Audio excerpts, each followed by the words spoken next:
그래, 결심했어. 우리도 스크럼하게 일해보는 거야. 스프린트 플래닝 하라고? 그래, 해보지 뭐.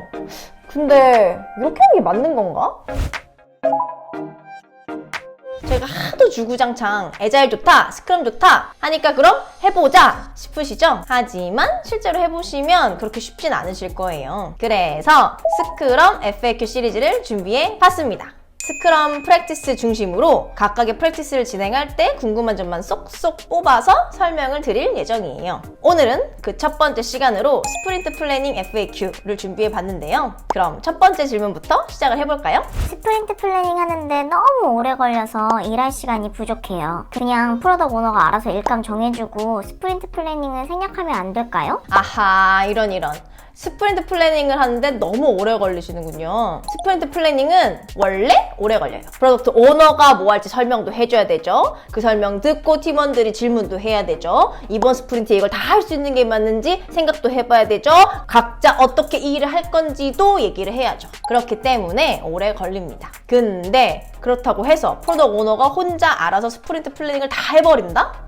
그렇게 되면 프로덕트의 퀄리티가 떨어질 가능성이 매우 높아져요. 왜냐하면 기본적으로 프로덕트 오너는 한 개의 스프린트에 최대한 많은 일을 하고 싶어 하거든요. 근데 이게 프로덕트 오너의 잘못이 아니에요. 프로덕트 오너는 기본적으로 프로덕트를 빠르게 성장시키는 게 목표잖아요. 프로덕트 오너가 정해놓은 일은 많은데 당장 시간이 늘거나 예산이 느는 것도 아니다 보니까 퀄리티가 떨어질 수밖에 없는 거예요. 그리고 사실상 프로덕트 오너가 모든 할 일을 다 정한다는 건 불가능해요. 프로덕트 오너는 누가 무슨 일을 할 수 있는지 다 알지 못하니까요. 프로덕트 오너는 그냥 우리가 지금 당장 해결해야 하는 시급한 문제가 뭔지만 찾아낼 수 있는 사람일 뿐, 그 문제를 실질적으로 해결할 수 있는 전문가는 팀원들이니까요. 저희 팀은 각자 자기 할 일만 알아서 하자는 주의라서 저는 이미 제가 할 일은 다 해서 넘겨줬어요. 그런데도 굳이 스프린트 플래닝에 꼭 참여해야 하나요? 어허, 일단 이름만 팀일 뿐 팀으로 일하고 있진 않네요. 각자 자기가 할 일만 알아서 한다고 해서 팀이 될 순 없죠. 봉준호 감독이랑 배우들이 그냥 각자 자기 할 일만 잘했다고 해서 기생충이 잘 된 건 아니잖아요.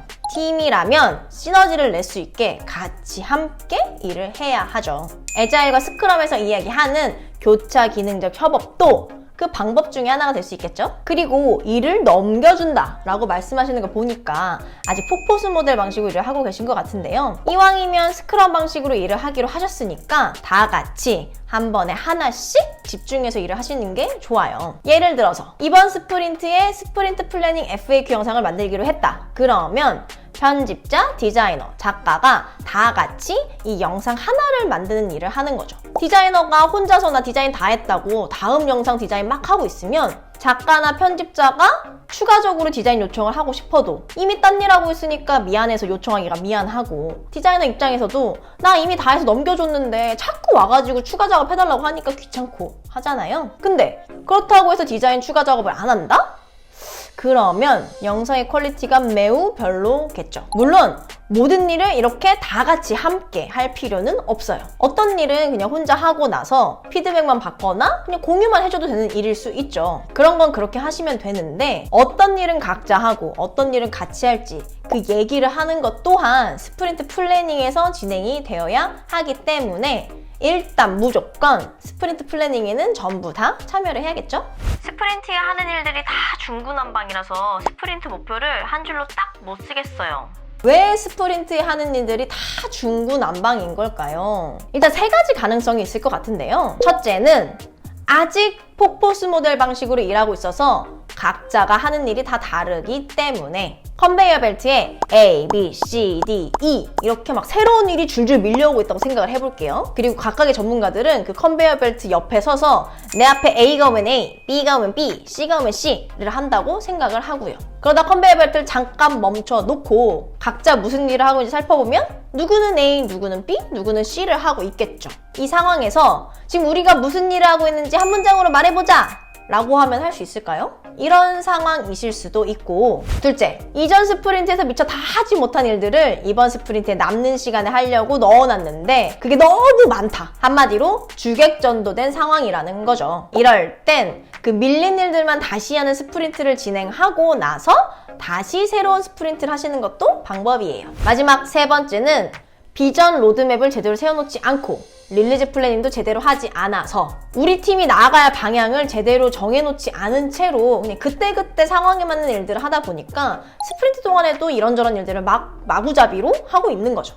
대부분 우리에게 아직까지 익숙한 폭포스 모델 방식으로 일을 하느라 나온 질문들이었죠. 폭포스 모델은 우리도 모르는 사이 정말 지독하게도 우리를 길들여 왔어요. 그렇기 때문에 벗어나는 게 쉽지가 않죠. 하지만 인간은 적응의 동물. 계속해서 애자일과 스크럼을 하다 보면 언젠가 우리도 이게 익숙해진 날이 올 거예요. 그렇기 때문에 포기하지 말고 끝까지 계속 함께 해나가 보는 걸로 해요.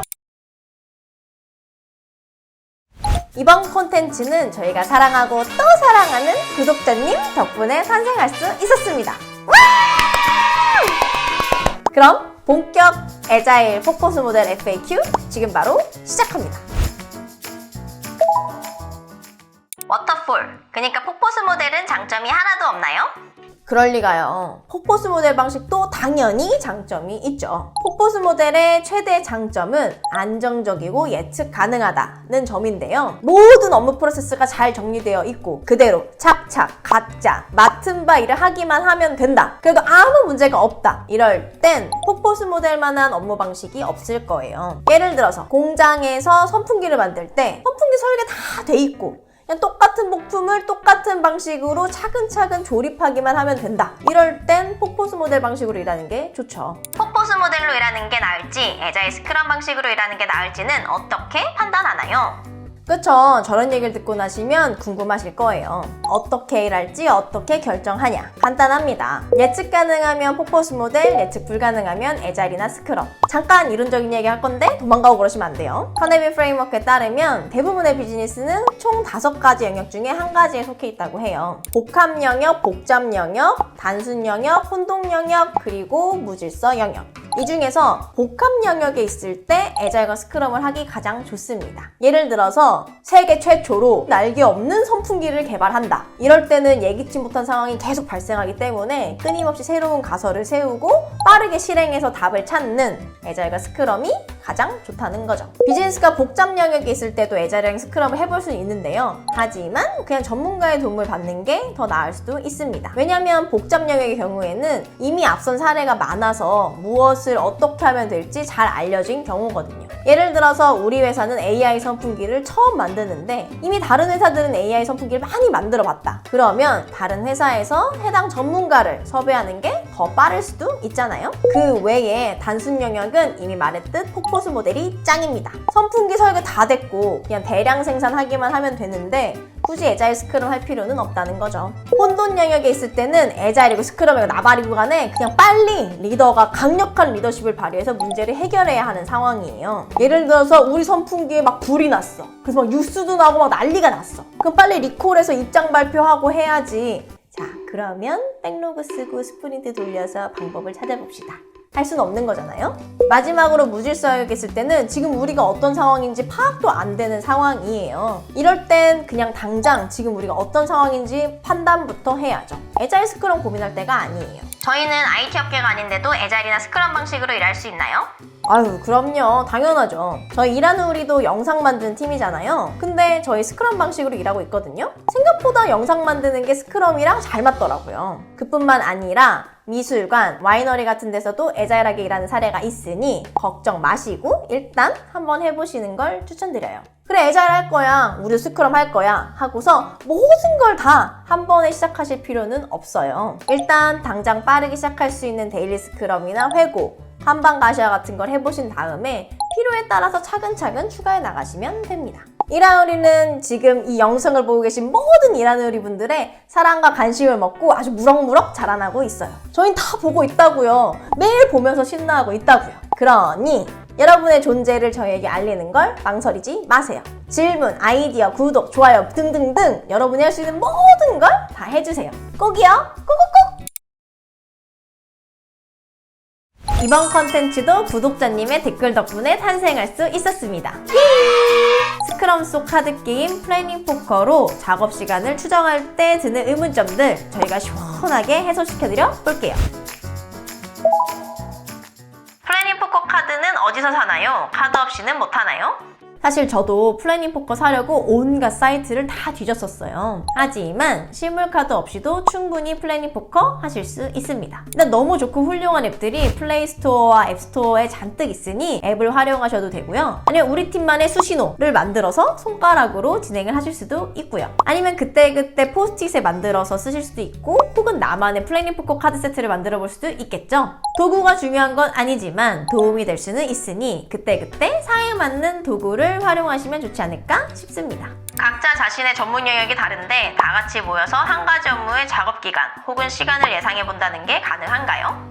여기서 말하는 업무가 뭐냐에 따라 조금 다를 듯 한데요. 만약 우리 팀의 커다란 할 일 목록인 프로덕트 백로그에 있는 업무를 말씀하시는 거라면 당연히 다 같이 모여서 작업 기간을 추정해보는 게 가능하겠죠. 왜냐하면 프로덕트 백로그에 있는 할 일은 혼자 하는 게 아니라 다 같이 하는 일이니까요. 예를 들어서 저희 일하는 우리 팀 같은 경우에는 플래닝 포커 FAQ 컨텐츠 만들기 라는 업무가 있다면 각각의 전문가인 편집자, 작가, 디자이너, PD가 함께 하는 거기 때문에 다 같이 모여 앉아 플래닝 포커로 작업 기간을 예측하는 게 충분히 가능하죠. 근데 만약 프로덕트 백로그에 있는 할 일이 아니라 해당 할 일을 더 작게 쪼개 세부 태스크, 예를 들어서 편집하기, 디자인하기, 스크립트 작성하기 같은 업무라면 당연히 해당 업무를 담당한 사람이 작업 시간을 예측해야겠죠. 다만 한 가지 주의하실 점은 각 세부 태스크의 작업 시간을 합친다고 해서 프로덕트 백로그에 있는 큰 할 일 한 개의 작업 기간이 되지는 않는다는 점이에요. 팀으로 함께 일을 하다 보면 원래는 5일 걸리는 일인데 3일 만에 해내기도 하거든요. 팀으로 함께 시너지를 냈기 때문에요.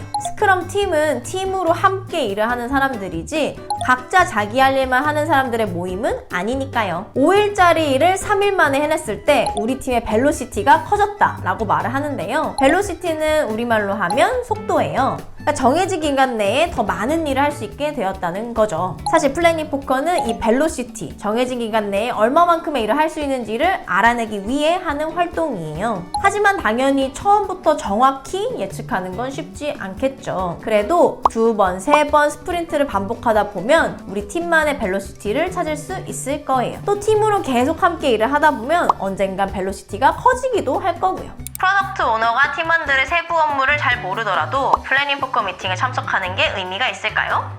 그럼요, 당연히 의미가 있죠. 일단 기본적으로 플래닝 포커를 할 때는 프로덕트 오너가 팀원들에게 각각의 할 일들에 대해 설명을 해줍니다. 그리고 나서 팀원들은 그 할 일들을 하는데 얼마나 걸릴지 플래닝 포커로 추정을 하죠. 이 과정에서 특정 업무를 하는데 너무 오래 걸린다거나 혹은 너무 빨리 해버린다 라고 하면 팀원들은 프로덕트 오너에게 얘기를 해줍니다. 프로덕트 오너가 해당 업무를 다시 정하기 위해서 말이죠. 그리고 비록 프로덕트 오너가 각자 자기 영역의 전문가인 팀원들의 업무를 100% 이해할 수는 없더라도 팀원들이 논의하는 과정을 보면서 대략적인 업무 프로세스를 파악할 수도 있고, 또 팀원들이 일을 할 때 고려하는 사항도 알 수 있으니 되도록이면 처음부터 끝까지 함께하는 게 좋습니다. 하지만 아무리 그래도 이건 너무 시간 낭비고 비효율적이다 라고 생각할 수도 있겠죠. 이럴 땐 플래닝 포커를 3단계로 나눠서 진행하실 수도 있는데요. 첫 번째 단계에선 프로덕트 오너가 팀원들에게 프로덕트 백로그에 있는 할 일을 설명해주고, 두 번째 단계에서는 팀원들끼리만 모여서 플래닝 포커를 진행하고, 세 번째 단계에선 팀원과 프로덕트 오너가 조율을 하는 식으로 말이죠.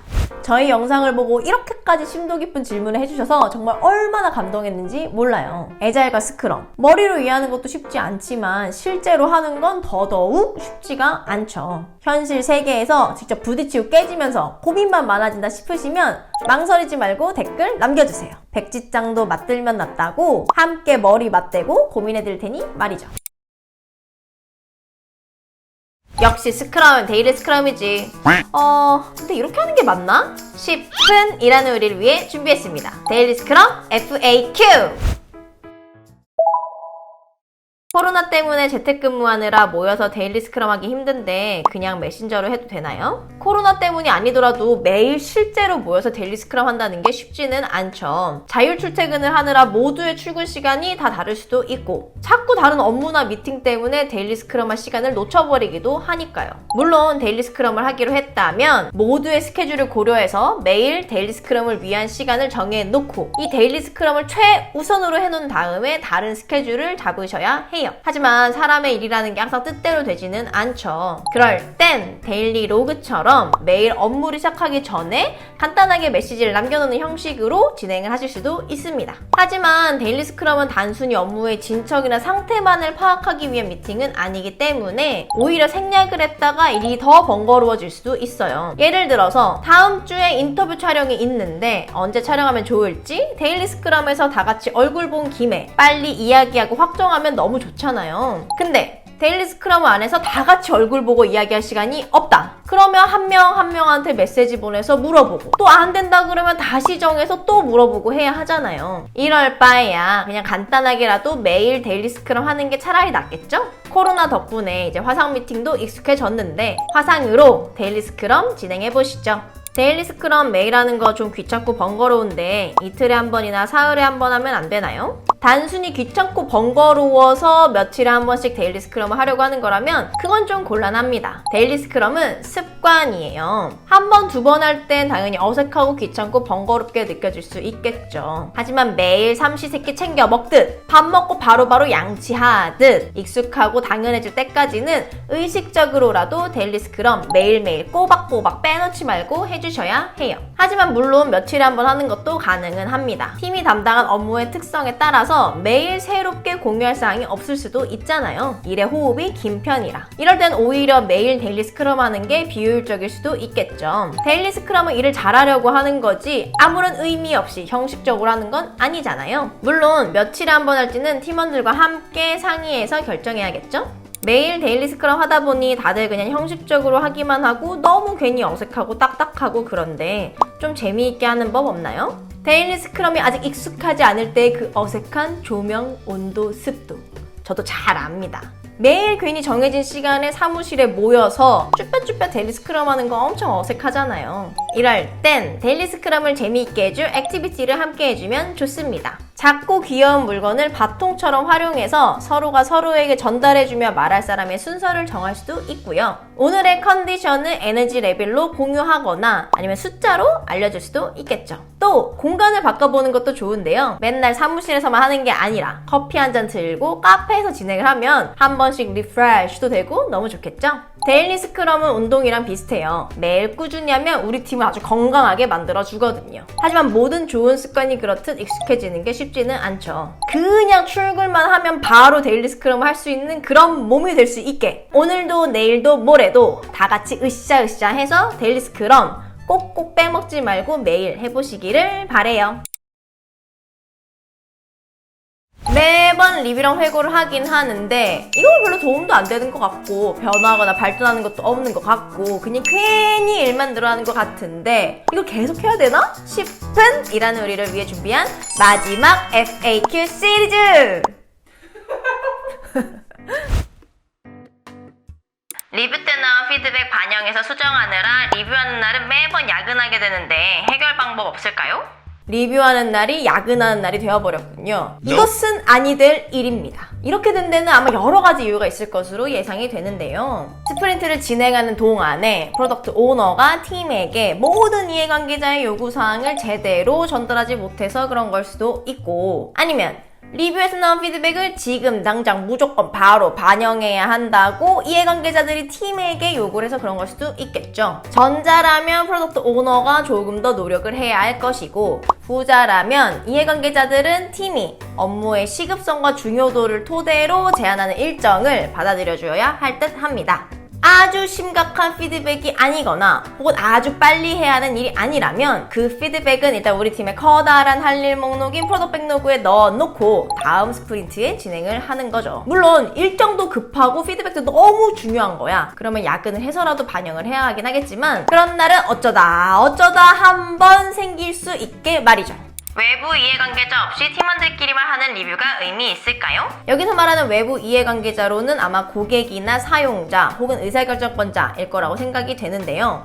물론 모든 리뷰에 매번 이런 모든 이해관계자가 참석하는 게 쉽지는 않죠. 그럴 때에도 일단 팀원들끼리 이번 스프린트에 완료한 일을 한번 살펴보는 건 의미가 있기 때문에 계속해서 리뷰를 진행하시는 건 좋습니다. 하지만 아주 중요한 의사결정권자가 빠진다는 건 좀 위험해요. 왜냐하면 팀원들끼리만 진행을 했을 땐 이거 좋다, 이대로 진행하자 했는데 나중에 중요한 의사결정권자가 보고서 이거 아닌데요? 하게 되면 안 되는 거잖아요.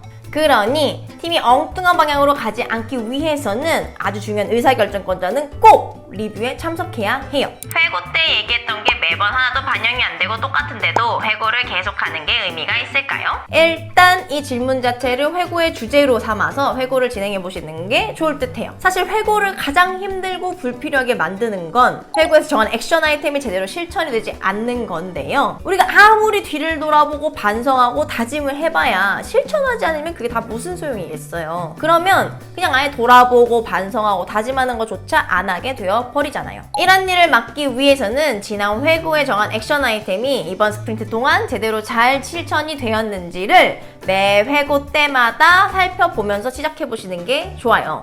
아무리 그렇게 해도 안 된다, 우린 기억력이 3초라 뒤만 돌아서면 까먹는다 싶으시면 막 써서 그냥 벽에다 붙여놓고 컴퓨터 바탕화면도 해놓고 뭐 이마에라도 써붙여 보시고 하세요. 뭐 더 좋은 아이디어가 있다면 그것도 좋고요. 혹시 좋은 아이디어 있으면 저희도 좀 알려주세요. 자, 이렇게 해서 애자일과 스크럼 FAQ 시리즈가 모두 끝이 났습니다. 박수!